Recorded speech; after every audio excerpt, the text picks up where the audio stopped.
So in 2021, my dad passed away, and he was my best friend. He raised me from the time I was 3 years old, and I fell into a deep depression, and I started drinking very heavily.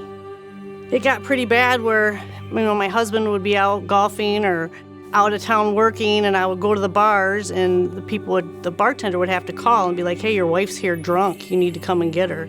I was a mess. So it was a time where I was out riding my motorcycle with all of my motorcycle friends, and I had ran off the road.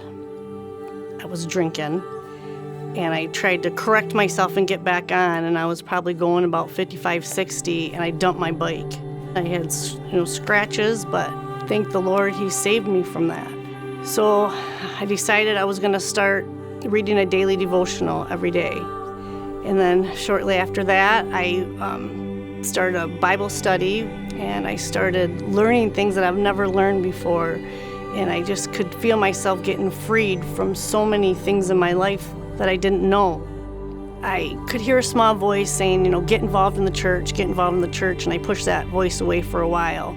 But I finally ended up signing up to usher, and that's when I really slowed down my drinking. And then it just got to the point where I didn't even want a drink. The desire to even drink and go out was gone.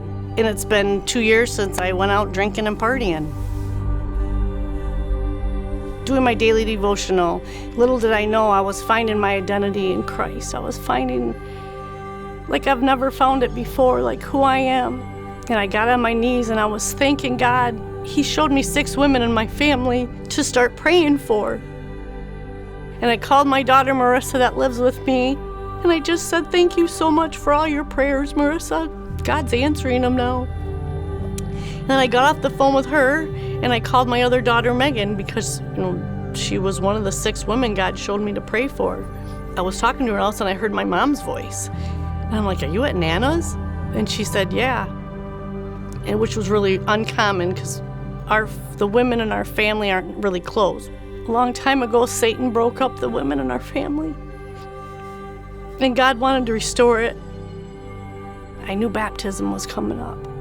My niece Allie was one of the 6 that God showed me.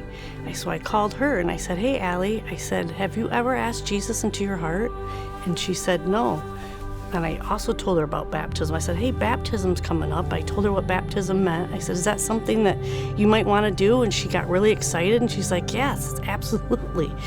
Well, she was excited and called Brooke, my niece, which was also one of the 6, and was talking to Brooke like, "Hey, we should get baptized, Brooke." And Brooke was very hesitant about it. She's like, "I don't know." I just started praying for Brooke.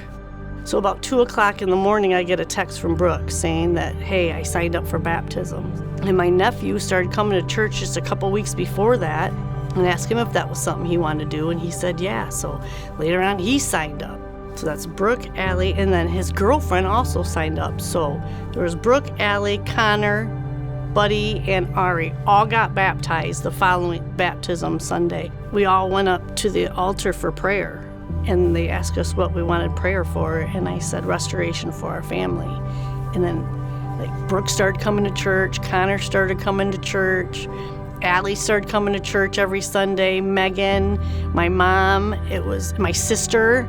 All 6 of us were sitting in the same church under the same roof. Is absolutely amazing. Mind-blowing that He showed me that, and not even a month and a half later, everybody's there. God has changed my life just by being obedient, just by doing what He's asking me to do. It's went from awful, a mess, to absolutely amazing, being in God's will. My name is Jennifer Griffin, and this is my story.